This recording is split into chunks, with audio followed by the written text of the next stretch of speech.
হরে কৃষ্ণ। একটি বিশেষ দিনের আগমনী বার্তা নিয়ে আমি উপস্থিত হয়ে গিয়েছি আপনাদের সামনে। আর সেই বিশেষ দিনটি কবে? আপনারা ঠিকই ধরেছেন, 14ই এপ্রিল। এটি কারো কাছে পহেলা বৈশাখ, আবার কারো কাছে এটি চৈত্র মাসের শেষ দিন, চৈত্র সংক্রান্তি। হ্যাঁ, এই দিন অনেক অনেক অনুষ্ঠান এবং অনেক অনেক মজার ব্যাপার তো ঘটবেই, কিন্তু তার সাথে সব থেকে যে গুরুত্বপূর্ণ বিষয়টি, সেটির সূচনা এই দিন থেকে। আর সেটি হচ্ছে তুলসী মহারানীকে জল প্রদান বা ঝরা প্রদানের দিন। তুলসী মহারানীর উপরে একটি পাত্রে জল দিয়ে সেখানে একটি শোলেতে দিয়ে দিতে হবে, যা থেকে সেই পাত্র থেকে ফোঁটায় ফোঁটায় জল নির্গত হয় তুলসী মহারানীর উপরে, এবং এটি সকালবেলা থেকে সন্ধ্যা পর্যন্ত কন্টিনিউয়াস তুলসী মহারানীকে শীতলতা প্রদান করতে পারে, এবং এটি শুরু হয় 14ই এপ্রিল থেকে। আপনারা সকলেই চেষ্টা করবেন এটি করার জন্য। যাদের পক্ষে সম্ভব নয় তারা যদি মাটির পাত্রের ব্যবস্থা করতে না পারেন, যে কোনো ধরনের পাত্রেই আপনারা তুলসী মহারানীকে জল প্রদান করতে পারবেন। এছাড়াও যদি কোনোভাবে সম্ভব না হয়, তবে সকালবেলা এবং সন্ধেবেলা তুলসী মহারানীকে অবশ্যই জল প্রদান করবেন। তবে কেন এটি এত বিশেষ গুরুত্বপূর্ণ আর এই দিন থেকেই কেন শুরু করতে হবে? কারণ এই দিনই হচ্ছে বৈশাখ মাসের সূচনার দিবস। আর এই বৈশাখ মাস অত্যন্ত গুরুত্বপূর্ণ এবং মহিমান্বিত মাস, ভগবান শ্রীকৃষ্ণের অত্যন্ত প্রিয় মাস। তো বৈশাখ মাস যেহেতু ভগবান শ্রীকৃষ্ণের অত্যন্ত প্রিয়, এই মাসে ভগবানও দিয়েছেন এক আশ্চর্যজনক ডিসকাউন্ট। আপনারা সকলেই জানেন চৈত্র সেল চলছে, ভগবানও তেমন একটি ডিসকাউন্ট দিয়েছেন বৈশাখ মাস উপলক্ষে। এই বৈশাখ মাস ব্যাপী ভগবানের উদ্দেশ্যে যে কর্মই করবে তার হাজার হাজার গুণ বেশি ফল লাভ করতে পারবে। আর আপনারা তুলসী মহারানীর আরতিতেই কীর্তন করেন, তুলসী কৃষ্ণ প্রিয়সী নমো নমঃ। তুলসী মহারানী ভগবান শ্রীকৃষ্ণের অত্যন্ত প্রিয়। তিনি তুলসী মহারানীকে কথা দিয়েছিলেন তিনি কদাপি কোনো অবস্থাতেই তুলসী মহারানীকে পরিত্যাগ করবেন না। এই জন্যই কিন্তু আমরা তুলসী মালাও ধারণ করে থাকি আমাদের কণ্ঠে। এছাড়া ভগবান শ্রীকৃষ্ণ তুলসী মহারানীকে ব্যতীত কোনো ভোগ প্রসাদ গ্রহণ করেন না। ভগবান শ্রীকৃষ্ণকে কোনো ভোগ অর্পণ করার সময় অবশ্যই তাতে তুলসী পত্র নিবেদন করা হয়। তুলসী মহারানী হলেন ভক্তির দেবী। তিনি এমন মহান বৈষ্ণবী ছিলেন, তুলসী মহারানীকে কৃপা করে ভগবান শ্রীকৃষ্ণ বলেছেন যে তোমার কৃপাতে সকলে কৃষ্ণ প্রেম ভক্তি লাভ করতে পারবে।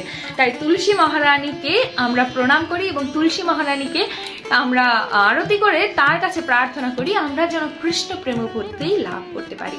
আর এই তুলসী মহারানীকে যে এই বৈশাখ মাসে জল প্রদান করে, তুলসী মহারানীকে প্রদক্ষিণ করে, প্রণাম করে, তার আর মাহাত্ম্যের কথা কি বলবো।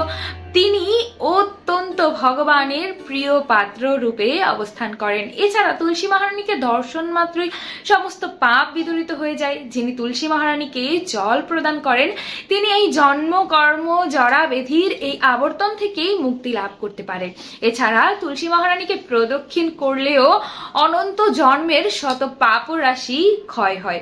তাছাড়া যম যাতনা থেকেও রক্ষা পাওয়া যায়। তুলসী মহারানীর এত কৃপা তা আর বর্ণনা করে শেষ করা যাবে না। তবে বৈশাখ মাসে ঝরা প্রদানে ভগবান অত্যন্ত খুশি হন এবং তুলসী মহারানীও অত্যন্ত খুশি হয়ে তাদের কৃষ্ণ প্রেম ভক্তি প্রদান করে থাকেন। আর তাছাড়া এই বৈশাখ মাসে যে শুধুমাত্র তুলসী দলদানই গুরুত্বপূর্ণ তা নয়, বৈশাখ মাসটি একটি বিশেষ ছাড়ের মাস। এই বৈশাখ ব্রত আমি আমার ছোটবেলায় দেখেছি যে আমাদের গ্রামে সকলে কার্তিক মাসের মতো করেই পালন করতেন। বৈশাখ মাসে আমাদের কি কি করণীয় আসুন সে সম্পর্কে জেনে নেই। বৈশাখ মাসে আমাদের অবশ্যই উচিত নিরামিষ আহার করা। শুধু নিরামিষ আহারই নয়, ভগবানকে ভোগ দিয়ে প্রসাদ গ্রহণ করা। বৈশাখ মাস যেহেতু ভগবান শ্রীকৃষ্ণের প্রিয়, এই বৈশাখ মাসে ভগবানের উদ্দেশ্যে যা কিছু করবেন তারই হাজার গুণ বেশি ফল লাভ করবেন। বৈশাখ মাসে নাম জপেও রয়েছে অধিক ফল। বৈশাখ মাসে ভগবানের নাম জপ করলে ভগবানের প্রীতি লাভ করা যায়।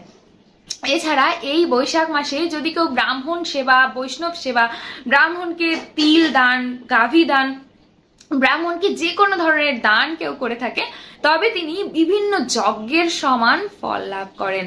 এই বৈশাখ মাসে বৈষ্ণব সেবা একটি খুবই গুরুত্বপূর্ণ বিষয়, কারণ বৈষ্ণবদের সেবা ব্যতীত ভগবানের চরণ লাভ করা যায় না। আর বৈষ্ণবরা খুশি হলে ভগবান এমনিই খুশি হয়।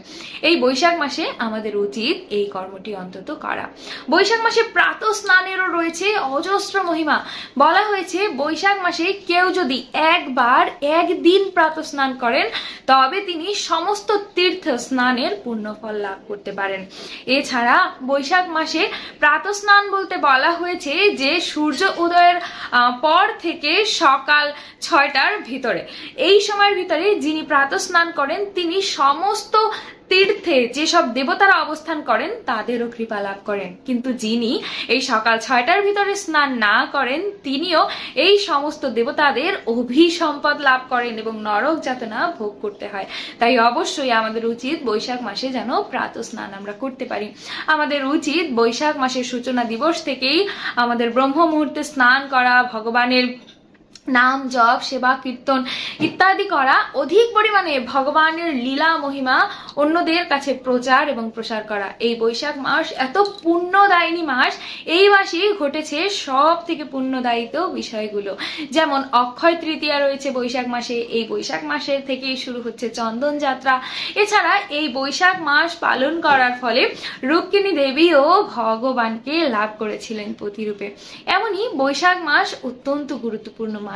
এই বৈশাখ মাসের গুণমহিমা বর্ণনা করে আর শেষ করা যাবে না, তবে আপনাদের কাছে আশা করছি যার পক্ষে যতটুকু সম্ভব দান জপ ধ্যান, ভগবানের সেবা পূজা, ব্রাহ্মণ সেবা, বৈষ্ণব সেবা, তুলসী জলদান, তুলসী মহারানীর যত প্রকার সেবা রয়েছে এর সবকিছুই আপনারা করতেই চেষ্টা করবেন। এর ভিতরে কোনো একটিও যদি আপনি করতে পারেন তবেও ভগবান শ্রীকৃষ্ণ আপনার উপরে অত্যন্ত খুশি হবেন।